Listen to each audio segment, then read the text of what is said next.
Welcome to tonight's journey through the entire history of Japan, a land steeped in ancient traditions, military strategy, and a remarkable tale of resilience, innovation, and culture that spans thousands of years.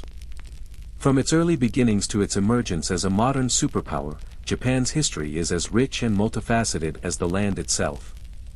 Tonight, we will embark on a comprehensive exploration of Japan's origins, tracing its journey from the early prehistoric period, where the first inhabitants of the islands learned to master nature, to the formation of the ancient imperial state, its growth through the feudal era, and its evolution through periods of isolation, warfare, and rapid modernization.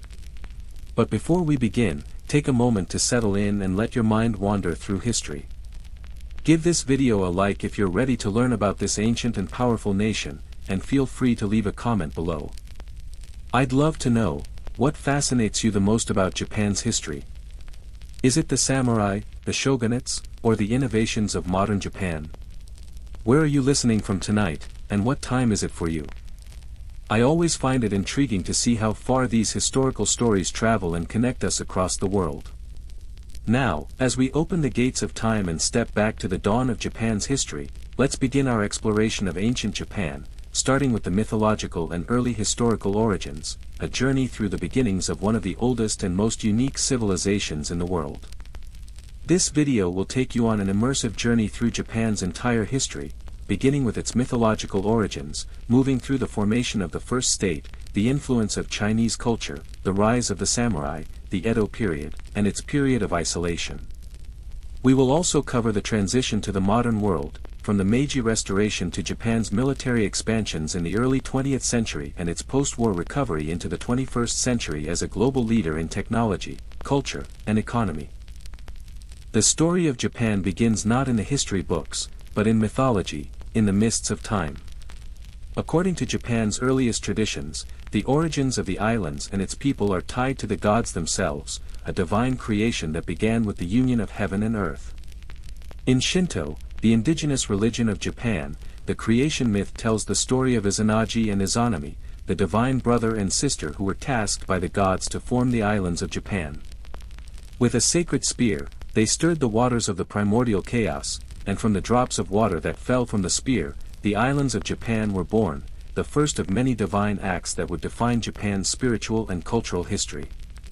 The creation of Japan, according to legend, was a divine act, setting the stage for the rise of a unique civilization with deep spiritual connections to the natural world, ancestor worship, and a rich history of mythical storytelling.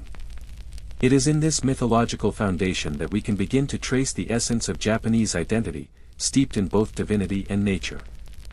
While these myths laid the foundation for Japan's spiritual culture, the Jomon period represents the earliest chapter in the archaeological history of Japan. This period, which lasted from around 14,000 BCE to 300 BCE, is defined by the Jomon people, who are often considered the first human inhabitants of the Japanese archipelago. The Jomon period is named after the distinctive Jomon pattern found on the pottery of the time, which was created by impressing cords and ropes into the wet clay.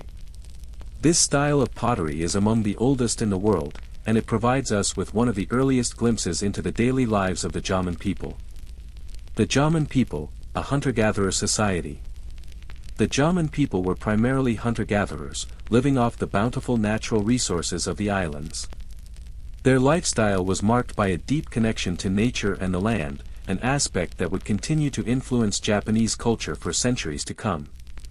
They lived in settlements that varied in size and structure, with some evidence suggesting that they built semi-permanent villages with pit houses.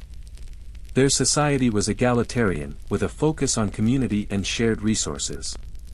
The Jomon people hunted deer, wild boar, and other game, while also fishing in the abundant rivers and coastlines. Foraging for wild plants, nuts, and fruits also played an important role in their diet.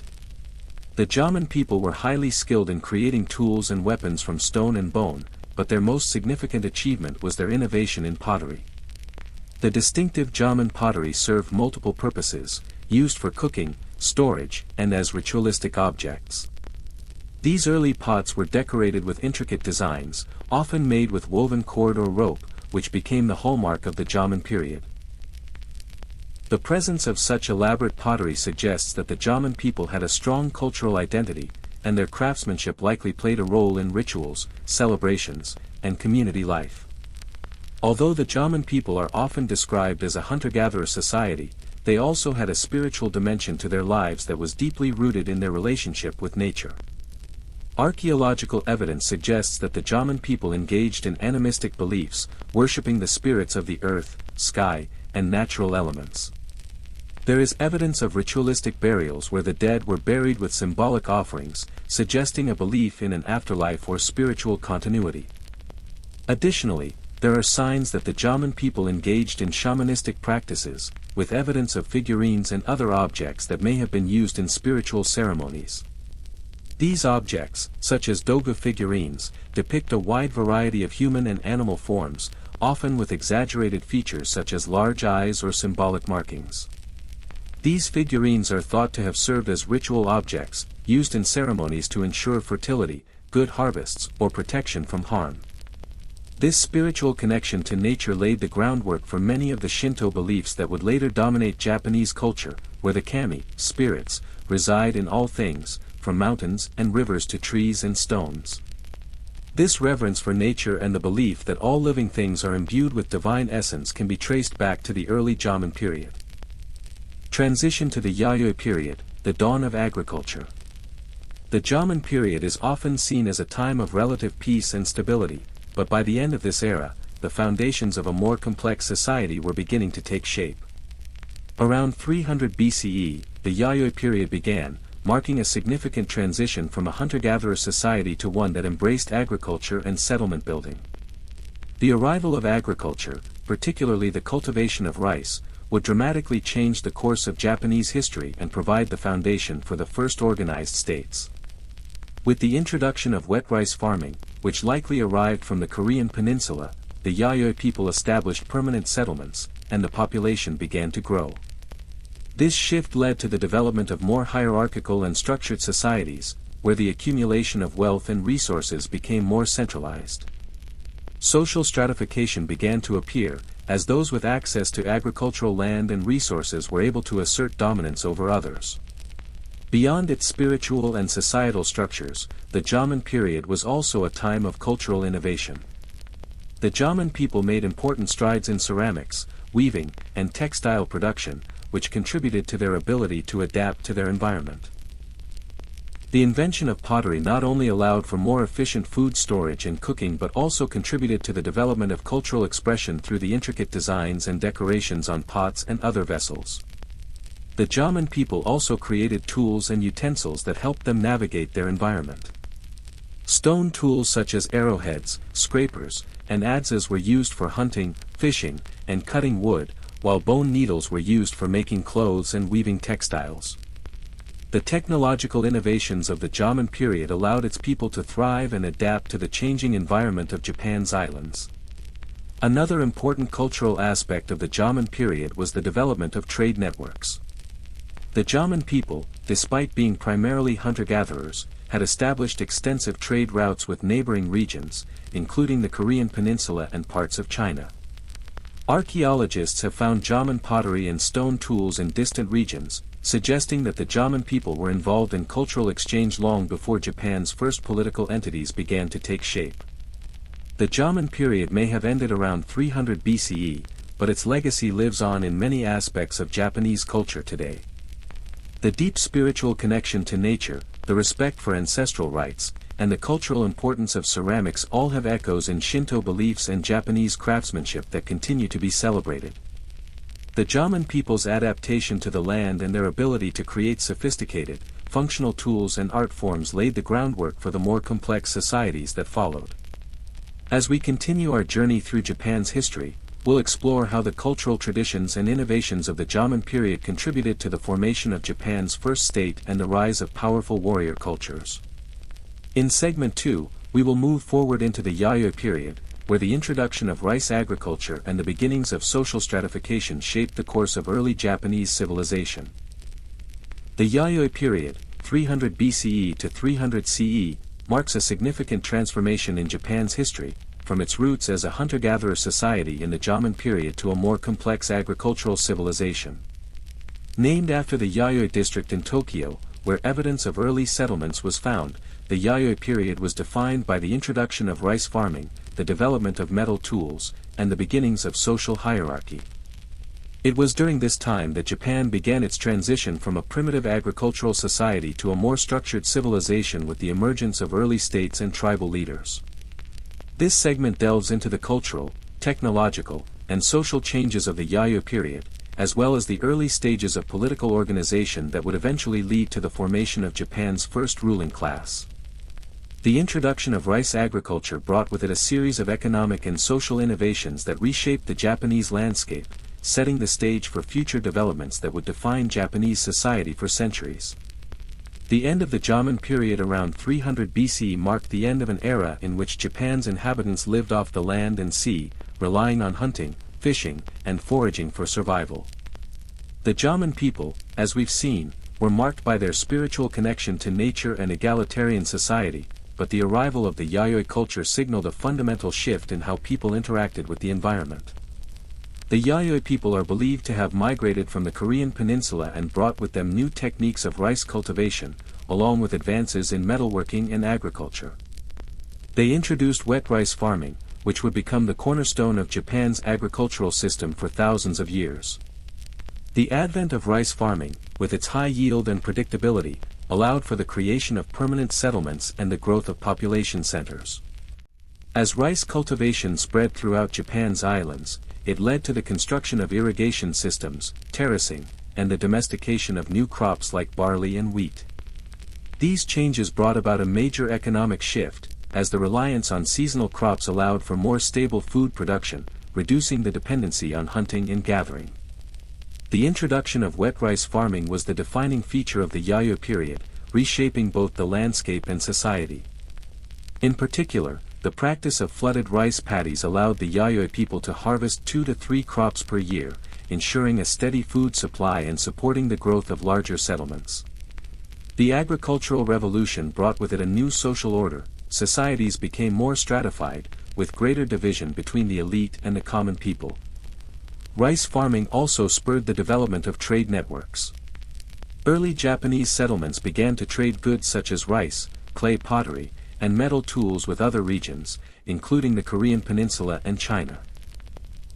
Archaeological evidence suggests that bronze and iron were introduced to Japan during this period, which helped the Yayoi people create new tools and weapons, accelerating their ability to clear land, build infrastructure, and protect their growing agricultural societies.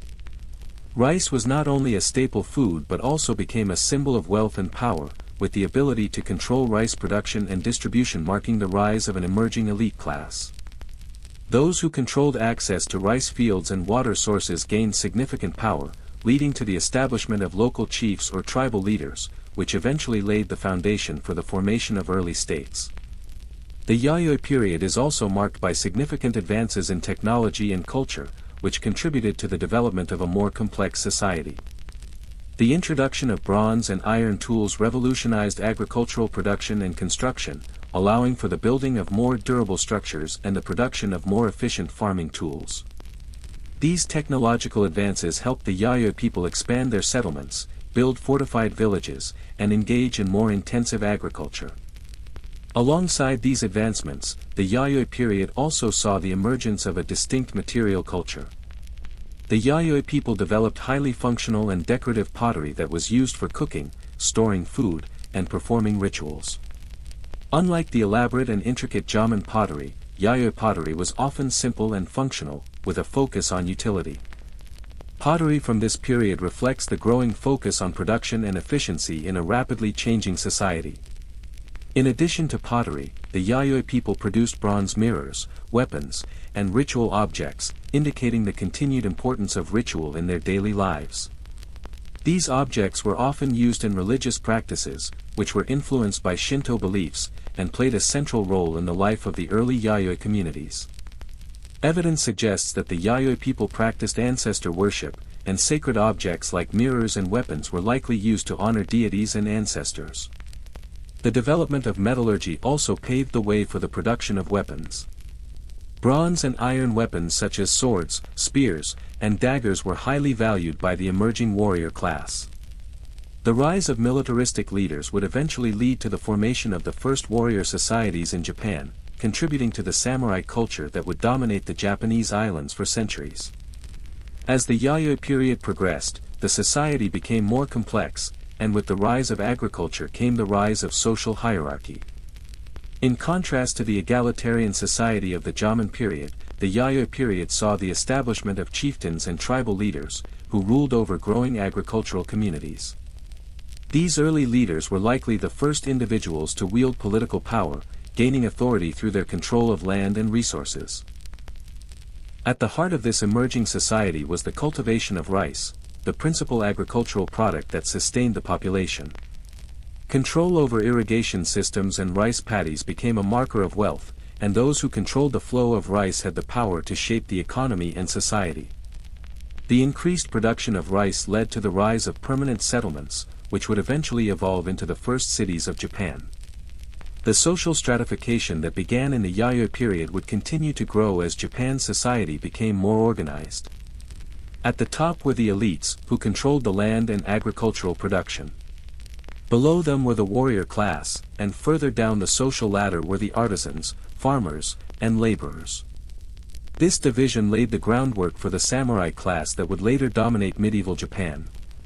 In terms of political organization, the Yayoi period did not yet have a centralized state like the ones that would follow in later periods. However, evidence of regional leaders and tribal confederacies shows the emergence of early forms of political organization. Over time, these tribal leaders would unite under a single authority to form the first true political entities in Japan, paving the way for the rise of the Yamato state and the eventual creation of the Japanese imperial family. By the end of the 3rd century CE, the Yayoi period began to give way to the next phase in Japan's history, the Kofun period, 300 CE, 710 CE. This transition marks a significant shift in Japanese society, as the introduction of iron weapons and the rise of political kingdoms led to a more militarized society. During the Kofun period, large keyhole-shaped tombs, known as kofun, were constructed to bury powerful leaders. These tombs, which were filled with artifacts and weapons, symbolized the consolidation of power by early Japanese rulers, marking the beginning of centralized governance in Japan. As Japan moved into the Kofun period, the foundations of the Yamato state were being laid, and the emerging political structures would lead to the establishment of the imperial family, which remains one of the oldest continuing monarchies in the world. The Yayoi period marked the dawn of agricultural society in Japan. The introduction of rice farming, the rise of social stratification, and the early development of metallurgy set the stage for Japan's emergence as a more complex and structured civilization. The Yayoi people built the foundations of the Japanese state, introducing key cultural practices that would shape Japan's identity for centuries. The Kofun period, 300 CE, 710 CE, stands as a time of great transformation in Japanese history, a pivotal era during which Japan began to evolve from a collection of tribal communities into a more centralized and politically unified state. This period marked the rise of the Yamato clan, which eventually formed the imperial family that still holds a significant place in Japan today. Named after the Kofun tombs, large, keyhole-shaped mounds that were built for powerful leaders, the Kofun period is characterized by the emergence of a centralized political structure, increased social stratification, and the growing influence of Chinese culture on Japan. This was a time when military power, trade, and the formation of kingdoms began to shape the development of Japan as a cohesive entity, with the Yamato state at the helm. In this segment, we will delve into the rise of the Yamato state, the formation of the Japanese imperial family, and the cultural and technological influences that Japan began to absorb from the continent, particularly from China and Korea, which significantly shaped the direction of its governance and culture. By the early 4th century CE, Japan's landscape was marked by competing tribal groups and regional powers. In the Kofun period, a powerful clan, known as the Yamato, began to emerge as the dominant force in Japan. The Yamato clan would ultimately become the central ruling power in Japan, establishing a foundation for what would become the imperial system. The formation of the Yamato state was not a sudden event but rather a gradual process of consolidation of power. The Yamato clan's rise can be traced back to their control over the Kinai region, now modern-day Nara Prefecture, where they established their base of power. The Yamato rulers initially asserted their authority over neighboring clans and gradually expanded their influence through a combination of military might, strategic alliances, and the strategic use of rituals and political marriages. During this period, the imperial family, headed by the emperor, became a symbol of both political and spiritual authority. The emperor was seen not only as a political leader but also as a divine figure with a special connection to the gods, particularly the sun goddess Amaterasu, a belief that would become deeply rooted in Japan's Shinto religion. This connection to the divine gave the emperor's position both legitimacy and power. The Yamato clan's centralized governance was the result of consolidating smaller kingdoms and territories, primarily through alliances and military conquest. As they gained control over other regions, the Yamato rulers began to establish their authority over the various clans that had previously been independent. The Yamato rulers did not impose their rule through sheer force alone, they also integrated cultural and religious practices that helped unify the diverse clans under a common identity.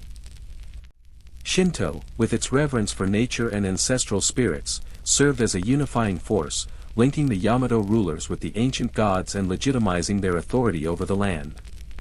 By the 5th century, the Yamato clan was in control of much of the Japanese archipelago, and their influence extended over the key regions of Honshu, Kyushu, and Shikoku. The imperial capital was established in Nara, marking the beginning of what would become Japan's first true imperial dynasty. The Yamato clan claimed descent from Amaterasu, the sun goddess, and thus, the position of emperor was not just political, it was sacred. The notion that Japan's emperors were divine figures, direct descendants of the gods, served to bolster the legitimacy of the imperial rule. This divine right to rule became a cornerstone of Japanese political philosophy and helped the imperial family maintain continuous authority. The imperial family's divine connection to Amaterasu would become enshrined in Japan's Shinto belief system. The emperor was seen not only as a temporal ruler but as a priestly figure, a bridge between the gods and the people. The emperor was entrusted with the sacred rituals of Japan, ensuring the nation's harmony with the gods. The first historical emperor, Emperor Jimmu, is believed to have ascended to the throne in 660 BCE, though his reign is shrouded in legend.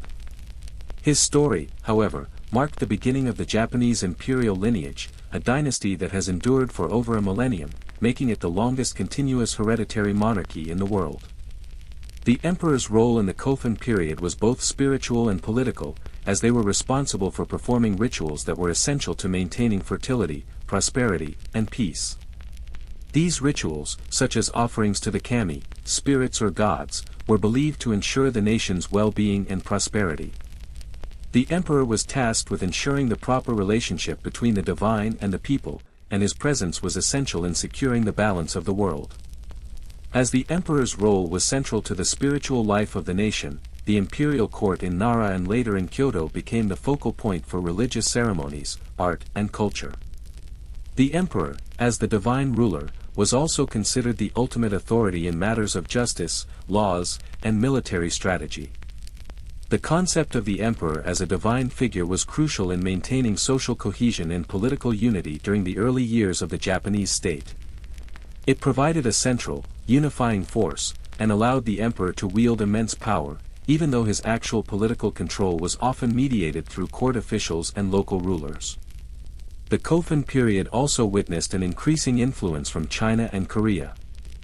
Japan was gradually becoming more exposed to continental ideas through both trade and diplomatic exchanges. This cultural exchange, particularly from the three kingdoms of Korea, brought significant technological innovations, writing systems, and Buddhism to Japan. One of the most important influences during this period was the introduction of Chinese writing, which began to be used by the Japanese elite for administration, literature, and communication. The adoption of Chinese characters allowed Japan to develop its own written language, which would be a precursor to the development of the kana script in later periods. Along with writing, the Japanese also adopted Confucian principles, which emphasized the importance of hierarchical relationships and social harmony. These Confucian values had a lasting impact on the structure of Japanese society, reinforcing the social stratification that was emerging in the Kofun period. Perhaps the most profound impact was the introduction of Buddhism in the 6th century, likely from the Korean kingdom of Beech. Buddhism would have a profound influence on Japanese culture and spiritual life, laying the foundation for a religious and philosophical system that would shape the nation for centuries to come. The Kofun period is also known for the massive burial mounds that were constructed for the elite members of society. These burial mounds, or kofun, were keyhole-shaped and often contained elaborate grave goods, including weapons, jewelry, and ceramic vessels. These tombs were not only final resting places for powerful leaders but also symbols of their authority, wealth, and spiritual significance. The construction of kofun tombs is thought to reflect the growing centralization of power within the Yamato state. The size and complexity of these tombs were directly related to the status of the individual buried within them, indicating that the elite class of the period had established distinct social hierarchies. It was through these tombs that the ruling elite could assert their divine connection and eternal rule, ensuring that their power and influence would be remembered by future generations. Some of the largest kofun tombs are believed to have been constructed for the early emperors, including the tomb of Emperor Nintoku, which is the largest kofun in Japan. These tombs were often surrounded by moats, stone walls, and small burial mounds, creating ceremonial landscapes that underscored the importance of ritual and symbolic power. As the Kofun period came to a close, the foundations of Japanese society were set. The centralization of power under the Yamato rulers, the divine authority of the emperor, the cultural exchange with China and Korea, and the consolidation of power through the Kofun tombs all played a crucial role in the establishment of Japan as a unified state. By the end of the 7th century, the Kofun period gave way to the Asuka period, during which Japan would see the full adoption of Buddhism, the rise of centralized government, and the creation of a more sophisticated imperial court structure. The political changes that began in the Kofun period would continue to influence Japanese history, leading to the establishment of a bureaucratic state and the central role of the emperor in Japanese society. The Kofun period was a critical time in Japan's history, as it laid the foundation for the Japanese imperial family, the Yamato state, and the unification of the country. The emperor's divine connection to Amaterasu, the rise of military power, the influence of continental cultures, and the construction of the Kofun tombs all played a crucial role in shaping the trajectory of Japanese civilization. The Asuka period, 538 to 710 CE, stands as one of the most transformative eras in Japanese history. Following the Kofun period, the Asuka period witnessed Japan's transition from a fragmented series of tribal territories to a more centralized state, laying the groundwork for the imperial system that would govern Japan for centuries. During this era, Japan not only experienced a shift in political organization but also underwent significant cultural and religious transformations, most notably with the introduction of Buddhism. This period marked the emergence of the first true Japanese state, led by the Soga clan and their influential role in shaping the political structure of the country. As Buddhism took root, Shinto, Japan's indigenous belief system, was further integrated into the state's rituals and political ideology, creating a unique synthesis that would define Japan's spiritual identity. In this segment, we will explore the key developments of the Asuka period, focusing on the centralization of power, the adoption of Buddhism, and the cultural impact these changes had on Japan's evolving identity. The Asuka period marks the beginning of the Soga clan's dominance in Japan. In the early 6th century, the Soga, a powerful family who had controlled key administrative positions, began to solidify their political power and effectively became the power brokers of the era. This family would be instrumental in the transition from a tribal society to a centralized state, and they played a critical role in the formation of Japan's imperial system. At this time, the imperial court was still located in the Asuka region of modern-day Nara Prefecture, and the capital was in the process of shifting from Kofun-era centers to more formalized administrative structures. As power consolidated, the Soga clan established themselves as the leading political faction by aligning themselves with the imperial family and working to centralize control. In 594 CE, Empress Suko, one of Japan's earliest female rulers, ascended the throne, and Prince Shotoku, her regent and a key figure in Japanese history, began to implement sweeping reforms. His 17-article constitution, which was issued in 604 CE, was one of the first written sets of laws in Japan and reflected the Confucian ideals that Prince Shotoku sought to integrate into Japan's governance. This constitution emphasized the importance of centralized authority, loyalty to the emperor, and a hierarchical structure of government. Prince Shotoku was also a major advocate of Buddhism, and his reign saw the beginning of the integration of Buddhism into the Japanese political framework. His political strategies laid the foundation for a more centralized administration, one that would continue to evolve throughout the Asuka period. One of the most transformative aspects of the Asuka period was the introduction of Buddhism to Japan. The Soga clan, who had strong ties to Korean kingdoms, were instrumental in bringing Buddhism to Japan from China and Korea in 538 CE. Initially, the adoption of Buddhism was met with resistance from the traditional Shinto priests and factions who viewed it as a foreign influence. However, the Soga clan's patronage of the religion helped secure its position in the court, and Buddhism began to spread throughout the region. Buddhism's arrival in Japan brought with it a new philosophical framework, emphasizing the Four Noble Truths and the Eightfold Path as ways to end suffering and attain enlightenment. At the same time, Buddhism's teachings began to complement Shinto beliefs, resulting in a unique synthesis of religious practices that would continue to influence Japanese culture for centuries. This synthesis led to the rise of Shinto Buddhism, in which the kami, spirits or gods, of Shinto were seen as manifestations of Buddha's divine energy. Prince Shotoku's promotion of Buddhism is often credited with the widespread acceptance of the faith in Japan. He commissioned the construction of Japan's first Buddhist temples, including the Horyuji Temple in Nara, which remains one of the oldest wooden structures in the world. The establishment of Buddhist temples throughout Japan created a network of spiritual centers, each playing a role in both religious life and the growing influence of the imperial court. The spread of Buddhism also contributed to the development of art, architecture, and literature in Japan, with Buddhist symbols and teachings inspiring paintings, sculptures, and written texts that would define Japanese culture for generations. The Buddhist monastic community also became an important political and economic force in Japan, with temples accumulating significant wealth and power. As Buddhism took root, the Japanese government began to adopt more structured and bureaucratic systems. The 17-article constitution, attributed to Prince Shotoku, helped establish an early form of state administration modeled on Chinese Confucian ideals. The constitution's emphasis on centralized control and a well-ordered government would shape Japan's political system for centuries.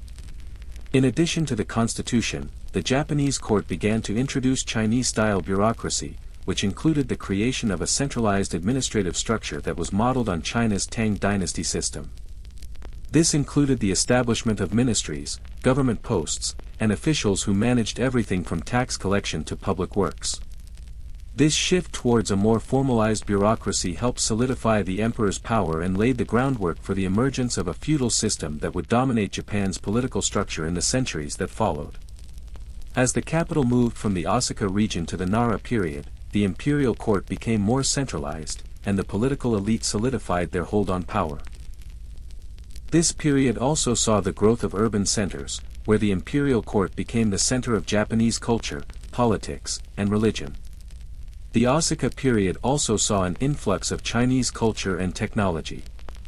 In addition to Buddhism, Japan began to adopt Chinese systems of writing, government, and philosophy. The influence of Confucianism and Taoism shaped both the statecraft and spiritual life in Japan. Japan's early adoption of Chinese characters facilitated the development of a written language in Japan. This laid the foundation for the Japanese writing system, which would evolve over time into kanji, and later the development of hiragana and katakana, which are still used in the modern Japanese writing system. The influence of Chinese culture also extended to arts and architecture. The imperial court adopted Chinese-style palaces, gardens, and temples, and Japanese art began to reflect Chinese styles of painting and sculpture. Buddhist influence brought about the construction of grand temples and stupas, while Chinese decorative elements found their way into ceramics and clothing. The Asuka period came to a close in 710 CE, when the capital of Japan was moved to Hijokyo, modern-day Nara, marking the beginning of the Nara period. This transition represented the shift from the more decentralized power structure of the Asuka period to a more formalized and centralized imperial court in Nara. The move to Nara signaled the beginning of Japan's first permanent capital, which would serve as the political, religious, and cultural center for several centuries.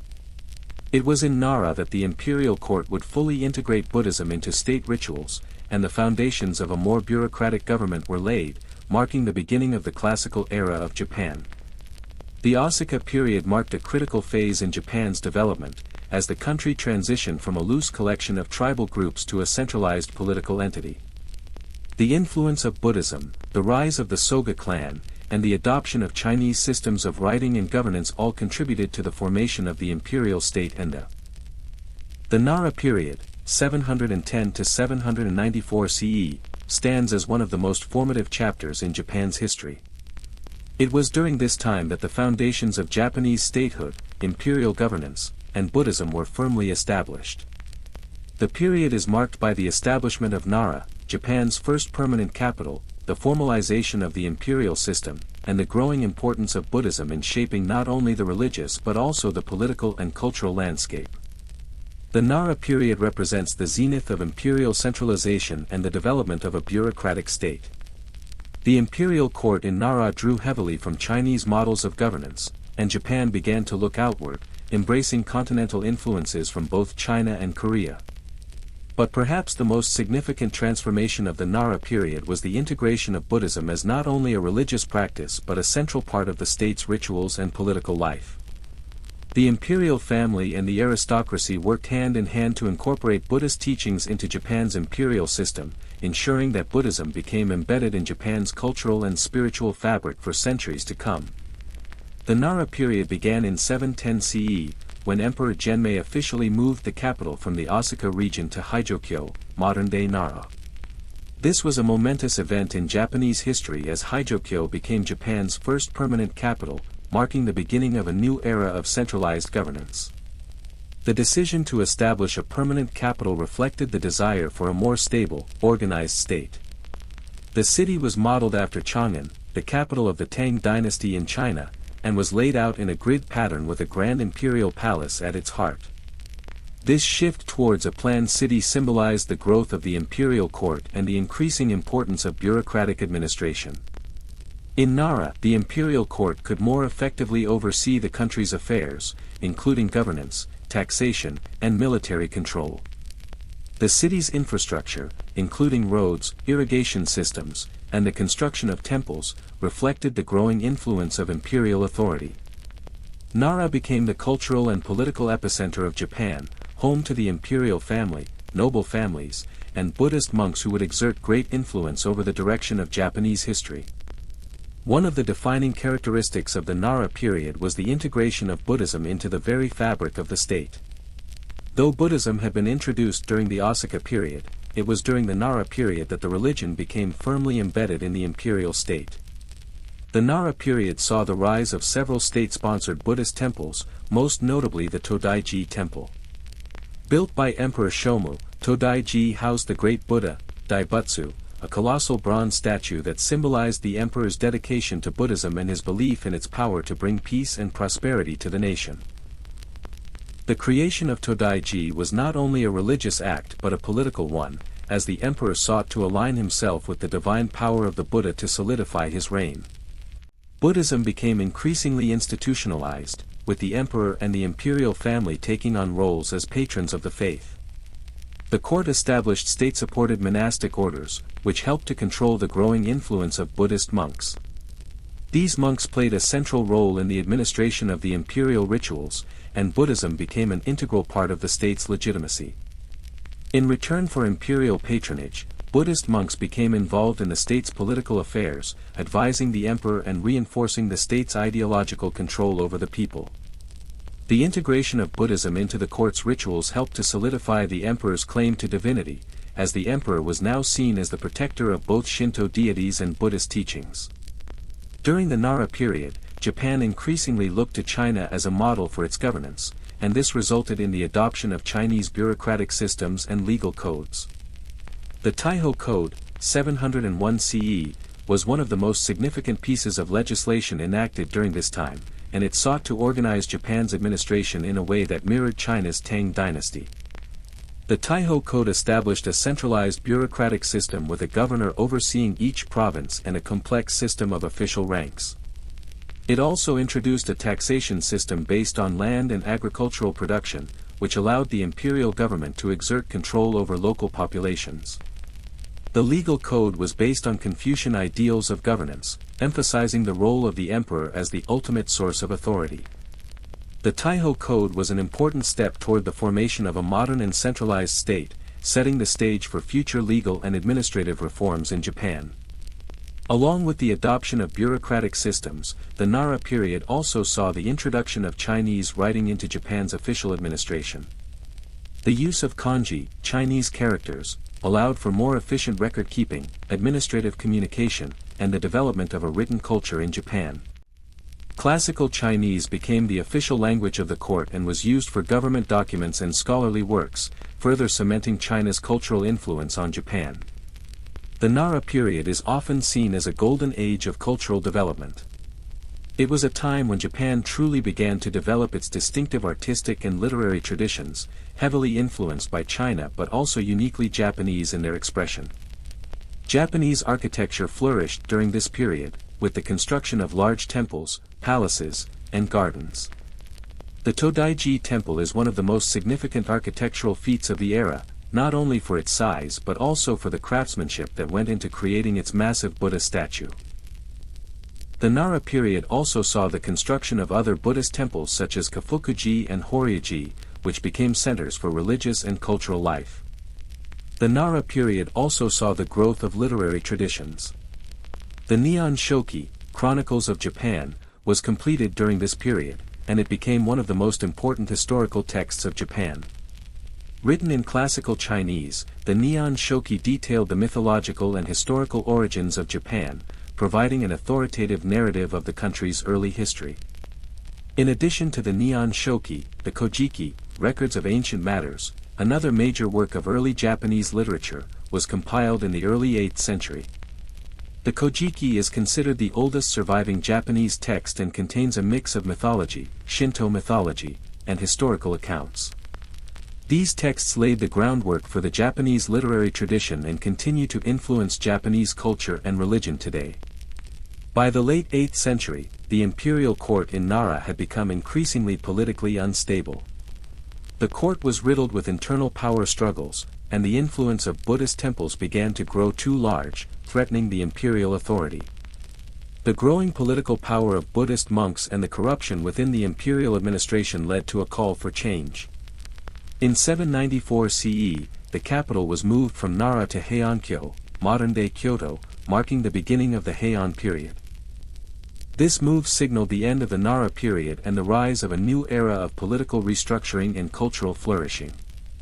The move to Heiankyo would usher in a new phase in Japanese history, where the imperial court would come to be dominated by the aristocratic class, and Buddhism would continue to play an influential role in the country's culture and politics. The Nara period was a time of profound transformation for Japan. The establishment of the permanent capital at Haijokyo, the centralization of political power, the introduction of Buddhism, and the adoption of Chinese cultural models all played critical roles in shaping the early Japanese state. The integration of Buddhism with state power and the development of a bureaucratic system were foundational to the creation of a unified Japan. As Japan emerged from the Nara period and entered the Heian period, 794 to 1185, the next few centuries would be marked by profound cultural, political, and military changes that would shape Japan into the nation we recognize today. In this segment, we will speed through several centuries, focusing on the development of Japan's feudal system, the samurai class, and the eventual emergence of shogunates, all while exploring how Japan balanced imperial power with military rule. The Heian period, 794 to 1185, is often considered a golden age of Japanese culture. During this time, the imperial capital moved from Nara to Heiankyo, modern-day Kyoto, where it remained for over 1,000 years. This shift marked the beginning of a period of relative peace and prosperity, which gave rise to the development of distinctively Japanese cultural practices. In the Heian period, the imperial court became the center of political and cultural life. Aristocratic families held significant power, and the emperor's role became more symbolic than political. While the emperor retained religious and cultural significance, actual power was often wielded by powerful noble families like the Fujiwara clan, who effectively controlled the imperial court. Heian Japan saw the rise of the samurai as a class of warriors. Though initially serving as guardians and bodyguards to the aristocracy, they would gradually rise to political power in later periods. The Tale of Genji, written by Murasaki Shikibu, is one of the most famous works to emerge from the Heian period, showcasing the rich courtly life, aesthetics, and literary culture that defined the time. However, despite cultural flourishing, the imperial court was increasingly undermined by the rise of the military class and the emerging feudal system, which set the stage for Japan's next major shift. By the end of the Heian period, the power of the aristocracy began to fade, and Japan transitioned into the Kamakura period, 1185 to 1333. The Taira clan and Minamoto clan were two of the most powerful families vying for control. After a series of battles and political maneuvering, Minamoto no Yoritomo emerged victorious, founding the Kamakura shogunate, Japan's first military government. The rise of the samurai class during this time shifted the balance of power away from the emperor and aristocracy to military rulers. Yoritomo was granted the title of shogun by the emperor, establishing the shogunate system, where the emperor remained the figurehead, but real political power was held by the military rulers, the shoguns. The Kamakura shogunate established a military government based in the town of Kamakura, modern-day Kanagawa, marking the beginning of Japan's feudal era. The samurai were the ruling class, and their code of Bushido, emphasizing loyalty, honor, and discipline, became a defining feature of Japanese society. The Kamakura period also saw Japan's first significant encounter with Mongol invasions.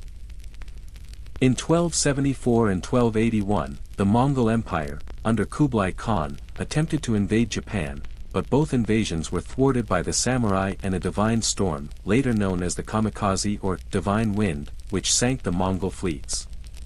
Despite this success, the Kamakura shogunate was eventually weakened by internal conflict, leading to its downfall and the rise of the next period, the Muromachi period.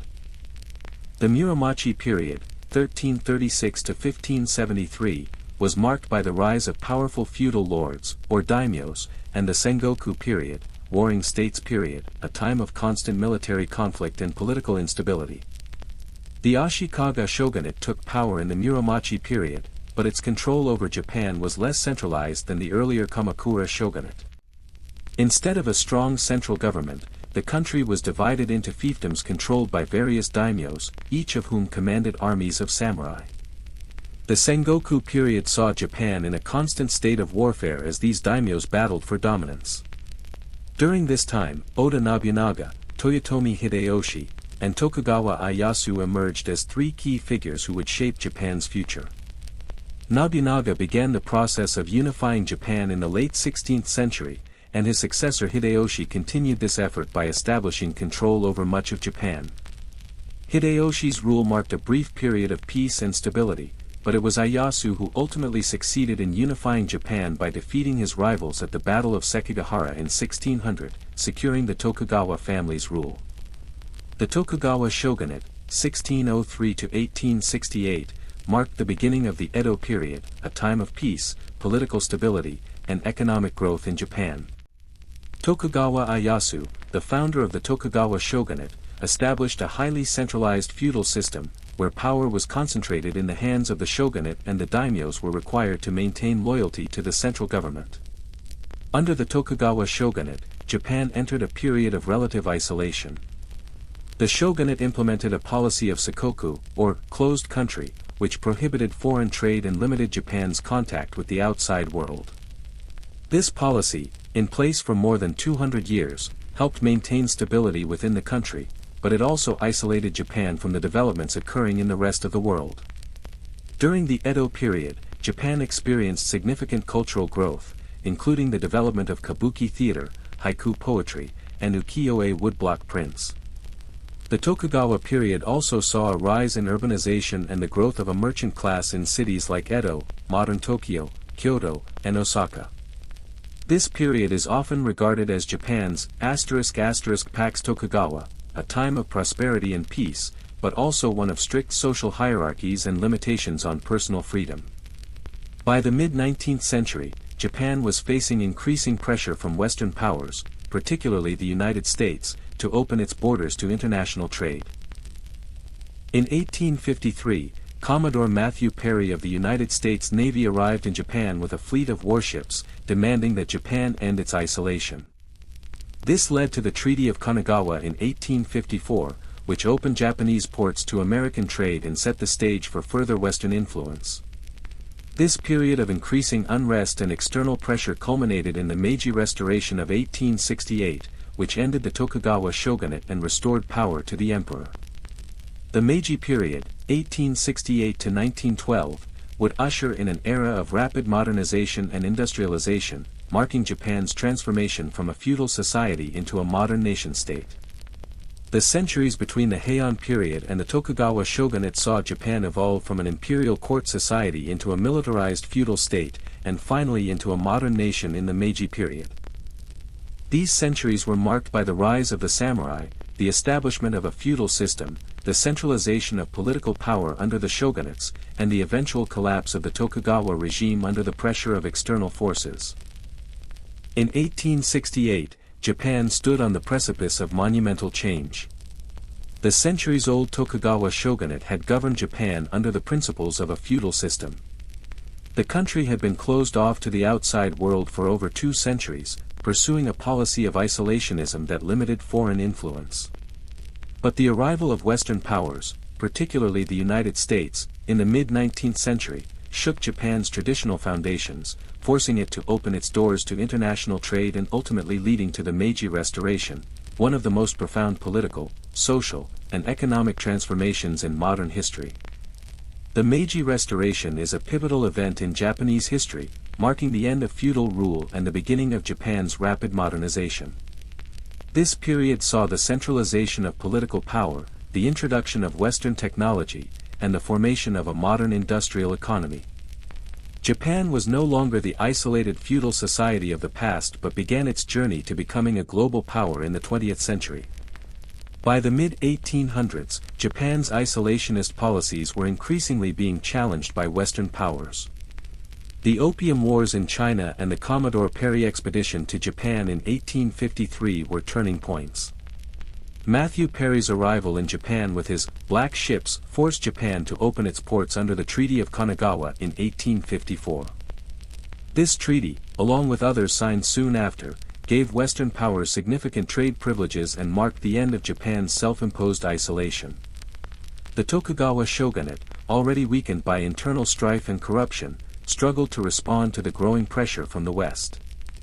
Civil unrest spread throughout the country, with many samurai, scholars, and intellectuals advocating for change. The Satsuma and Choshu clans, 2 powerful regional powers, began to challenge the authority of the shogunate. In 1867, the last Tokugawa shogun, Yoshinobu Tokugawa, was forced to abdicate, officially bringing an end to the Tokugawa shogunate and paving the way for the restoration of imperial rule. The fall of the Tokugawa shogunate ushered in a new era under the leadership of the Meiji Emperor, who was restored to power in 1868. His ascension to the throne marked the beginning of the Meiji Restoration, during which Japan would undergo a profound political and social revolution. The Meiji oligarchs, a group of influential samurai and political leaders from the Satsuma and Choshu clans, led the charge to modernize Japan.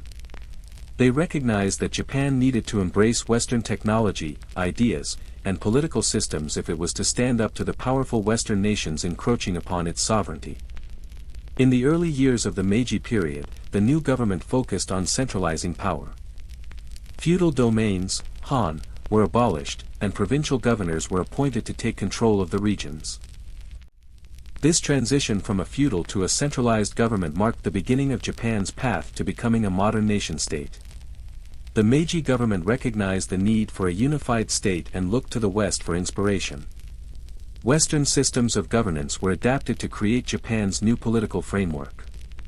The Meiji Constitution, promulgated in 1889, established a constitutional monarchy that maintained the emperor as the central figure of political life, but also created a legislative body, the imperial diet, that could pass laws, approve budgets, and influence policy. Though the emperor retained substantial ceremonial and spiritual power, real political authority lay with the Meiji oligarchs.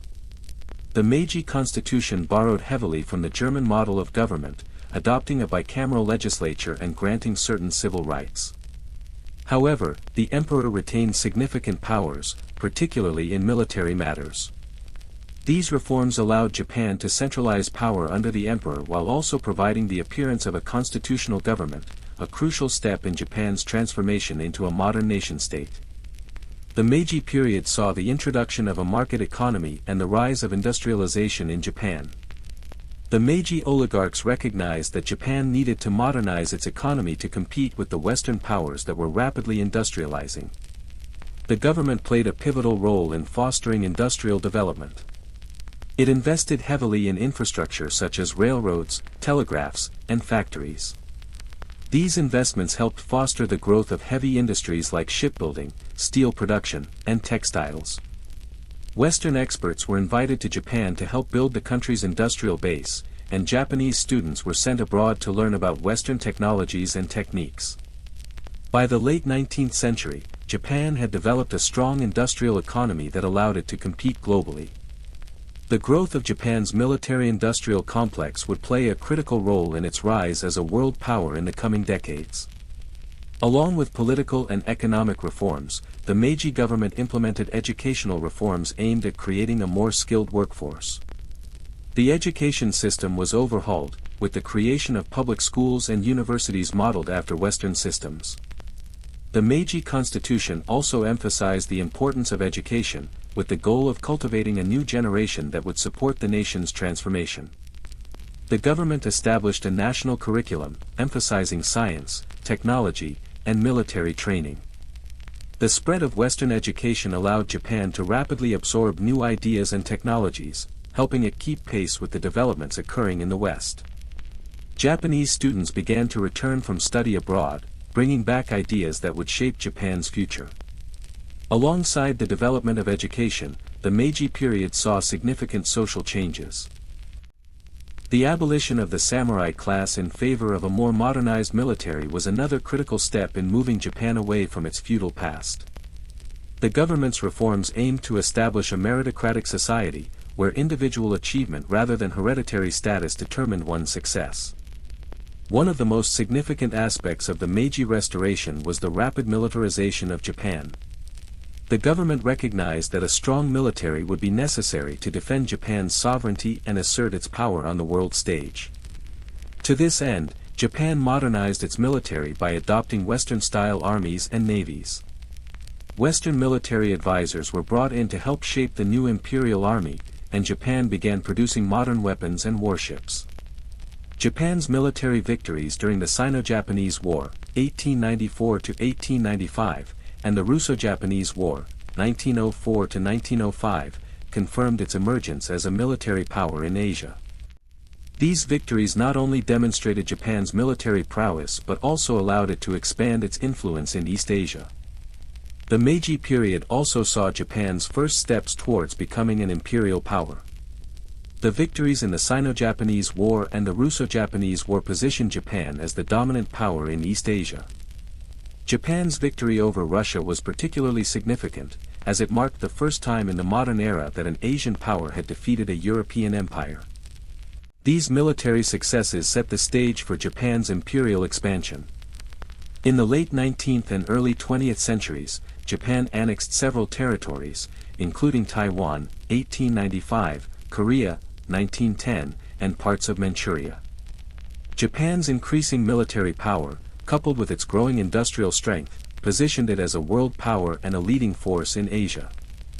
The Meiji period ended in 1912 with the death of Emperor Meiji, and the Taisho period began under his son, Emperor Taisho. While Japan's transformation into a modern nation-state had been remarkable, the social changes and military expansion that took place during the Meiji period set the stage for further challenges in the 20th century. In the following Taisho period and beyond, Japan's growing imperialism, economic expansion, and military power would play an increasingly influential role in shaping global events, culminating in the tensions that led to World War II. The Meiji Restoration was a watershed moment in Japan's history. From a feudal society to a modern industrialized nation, Japan's transformation during the Meiji period was unparalleled in its speed and scope. The country's embrace of Western technology and systems of governance, along with its successful efforts to modernize its economy and military, allowed Japan to emerge as a major global power in the 20th century. As we wrap up our journey through the Meiji Restoration, we see the profound changes that Japan underwent, from a feudal society to a modernized industrial power. The Meiji period, though short, was one of the most transformative in Japan's history, setting the stage for its future as a global leader. With the rise of Buddhism as a state religion, the establishment of a constitutional monarchy, the building of a strong military, and the embracing of Western technology, Japan was poised to play an increasingly influential role on the world stage. Yet, the road to power was not without its challenges. The imperial expansion that began during the Meiji period, coupled with the rise of militarism, laid the groundwork for tensions that would eventually lead to World War II. But despite the trials, Japan's rapid growth and modernization under the Meiji government set the foundation for the nation's continued resilience and innovation in the modern era. As we conclude, I'd love to hear your thoughts on Japan's dramatic transformation. What part of the Meiji Restoration resonated most with you? The military victories? The rise of the samurai into a modern military force? Or perhaps Japan's transition from a closed society to a global empire? Please share your thoughts in the comments below. I'd love to hear your reflections and any insights you have on Japan's remarkable journey. If you enjoyed this deep dive into Japan's Meiji Restoration and its transformation into a global power, don't forget to like this video and subscribe for more historical explorations of the world's most iconic and impactful periods. By subscribing, you'll be notified of future videos on similar topics, diving into the stories of other nations that transformed the course of history. And before you go, take a moment to tell us where you're listening from tonight. I'm always amazed at how far these stories travel. What time is it in your part of the world? Drop your location in the comments. It's always fascinating to see how our shared history connects us all, no matter where we are. Japan's Meiji Restoration is a shining example of how a nation, driven by the will to adapt and grow, can rise from isolation and division to stand as a global powerhouse. The steps taken during this period shaped not only Japan's future but also the trajectory of global history. From the ashes of feudalism rose a nation that would go on to play an outsized role in the modern world. Thank you for joining me in this exploration of Japan's rise. I hope you enjoyed the journey, and I look forward to diving into more historical tales of transformation in the future.